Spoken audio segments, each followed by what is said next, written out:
आर्यभट्ट और त्रिगना आज हम लोग पढ़ेंगे। ये चैप्टर बहुत ही अहम है। इस चैप्टर को पढ़ना आसान भी है और थोड़ा कंफ्यूज भी करता है और सबसे ज्यादा सवाल इसी चैप्टर से पूछा जाता है। तो आइए इस चैप्टर को हम देखते हैं। हिंदुस्तान के अहद कदीम की तारीख में गुप्त दौर को सुनहरा दौर कहते हैं। हिंदुस्तान की तारीख में जो गुप्त दौर था उस दौर को सुनहरा दौर कहा जाता है। सुनहरा दौर क्यों कहा जाता है? इसलिए कि उस वक्त के जो हाकिम जो बादशाह थे वो इल्म से बहुत ज्यादा दिलचस्पी रखते थे, उन्हें इल्म से बहुत ज्यादा मोहब्बत थी और उस दौर में बड़े बड़े साइंसदान थे और उसी दौर के आर्यभट्ट भी उसी दौर से ताल्लुक रखते थे।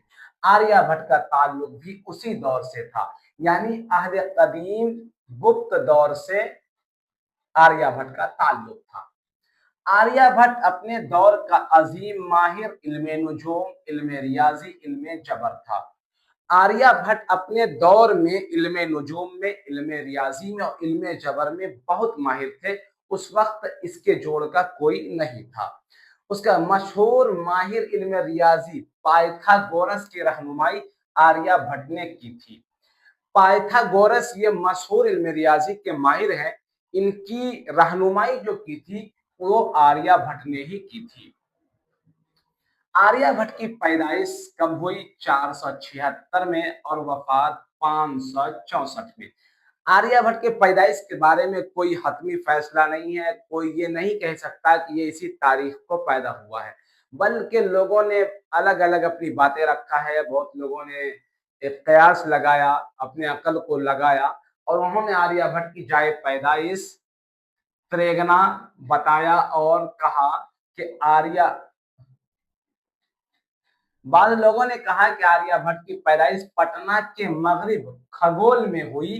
कब हुई? 476 में। और आर्यभट्ट का वफात 88 साल की उम्र में 564 ईस्वी में आर्यभट्ट एक्सपायर कर गए, इस दुनिया से चले गए।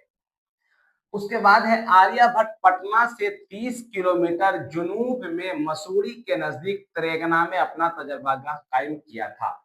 आर्यभट्ट अपना जो तजर्बागाह कायम किया था, जहां पे वो रह के साइंस को समझता था, जमीन उसके तारे को समझता था, तो वो तजर्बागाह उन्होंने त्रेगना में, जो पटना से 30 किलोमीटर दूर जुनूब यानी दक्षिण के जानिब मसूरी के नजदीक त्रेगना है, वहां पे कायम किया था। त्रेगना में बैठकर आर्यभट्ट ने अपना मशहूर किताब आर्य सिद्धांत तंत्र लिखा। आर्यभट्ट ने अपना मशहूर किताब आर्यभट्ट और तंत्र कहाँ लिखा? तो त्रेगना में बैठकर। आर्यभट्ट दुनिया का पहला साइंसदान है जिसने साबित किया कि जमीन गोल है, अपने महवर पर घूमते हुए सूरज की गर्दिश करती है। आर्यभट्ट वो पहले साइंसदान थे जिन्होंने लोगों को बताया कि जमीन गोल है और जमीन अपने मकाम में रहकर वो सूरज का चक्कर लगाती है, सूरज की गर्दिश करती है। आर्यभट्ट ने सबसे पहले सूरज ग्रहण और चांद ग्रहण के बारे में तफसीली मालूमात फराहम की। सबसे पहले साइंसदान आर्यभट्ट है जिन्होंने सूरज ग्रहण और चांद ग्रहण के बारे में बताया और पूरी तफसीली मालूमात दी कि इस वजह से सूरज ग्रहण होता है और इस वजह से चांद ग्रहण होता है। हम जमीन के बाशिंदों को दो तरह के ग्रहण से साबका पड़ता है। हम जमीन के बाशिंदों को कितने तरह के ग्रहण से साबका पड़ता है? तो दो तरह के ग्रहण से साबका पड़ता है, एक सूरज ग्रहण है और दूसरा चांद ग्रहण है। अच्छा, ग्रहण किसे कहते हैं? तो ग्रहण कहते हैं किसी सैयारा या सितारा के मुकम्मल या जुजवी तौर पर पर्दा पड़ जाने को ग्रहण कहते हैं। किसी सैयारा या सितारा के मुकम्मल या जुजवी तौर पर पर्दा पड़ जाने को ग्रहण कहते हैं। अब चांद ग्रहण कैसे होता है? तो चांद ग्रहण जब कोई सैयारा या सितारा का जुजवी या कुल्ली साया चांद के ऊपर पड़ता है तो फिर चांद ग्रहण होता है। सूरज ग्रहण कैसे होता है? चांद चूंकि जमीन का तवाफ करती है और जमीन सूरज का तवाफ करती है, तो चांद का तवाफ करना, जमीन और सूरज के दरमियान में तवाफ करते हुए आ जाना, ये लाजमी अम्र है, उसको आना ही आना है।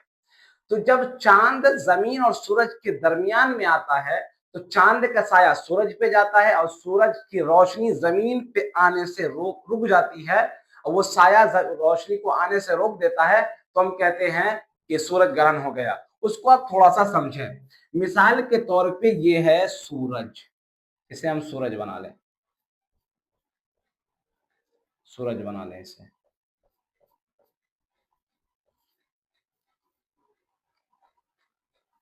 इसे हम सूरज बना लें, ये है सूरज। उसके बाद हम इसे बनाएंगे जमीन, इसे आप ये हम यहाँ लिख देते ताकि आसानी हो, सूरज। और ये है जमीन,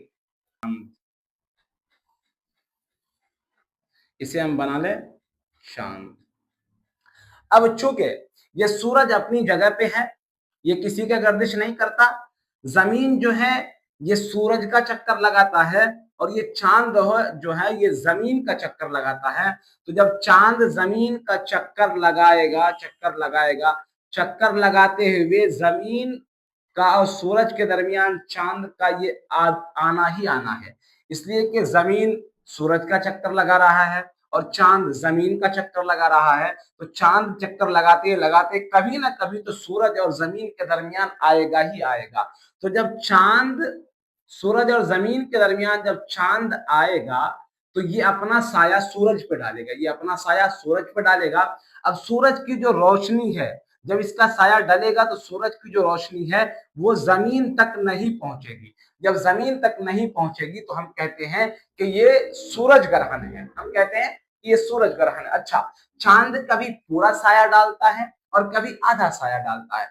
जब आधा साया डाला जाएगा तो आधा सूरज ग्रहण होगा और जब पूरा साया डाला जाएगा तो पूरा सूरज ग्रहण होगा। अच्छा, पूरा सूरज ग्रहण 100 साल में एक ही दफा होता है और ये 2009 में हुआ था। 21वीं सदी का सबसे बड़ा सूरज ग्रहण 22 जुलाई 2009 को हुआ। वक्त था 5 बजकर यानी सुबह 5:29:58। पहला सवाल है आर्यभट्ट की पैदाइश कहाँ हुई? ऑप्शन है बिहार, झारखंड, उड़ीसा, आसाम। हमारा ऑप्शन बिहार। उसके बाद दूसरा है आर्यभट्ट ने अपना तजर्बा का कहाँ कायम किया था? गया, त्रेगना, पटना, खगोल। तो ऑप्शन है त्रेगना। हिंदुस्तान में गुप्त अहद को कैसा दौर कहा जाता है? जमहूरी दौर, तरक्की पसंद दौर, सुनहरा दौर, तारीखी दौर। तो सुनहरा दौर। आर्यभट्ट का ताल्लुक किस अहद से था? गुप्त अहद, मुगलिया अहद, मौर्य अहद, ब्रिटिश अहद। तो आर्यभट्ट का ताल्लुक गुप्त अहद से था, यानी गुप्त दौर से था। आर्यभट्ट ने किस संस्था की रहनुमाई की थी? तो ये ऑप्शन है और ये जवाब है हमारा पाइथागोरस की, जो अभी आपने पढ़ा है। तो ये था हमारा 11 चैप्टर, ये था हमारा 11 चैप्टर आर्यभट्ट और त्रेगना।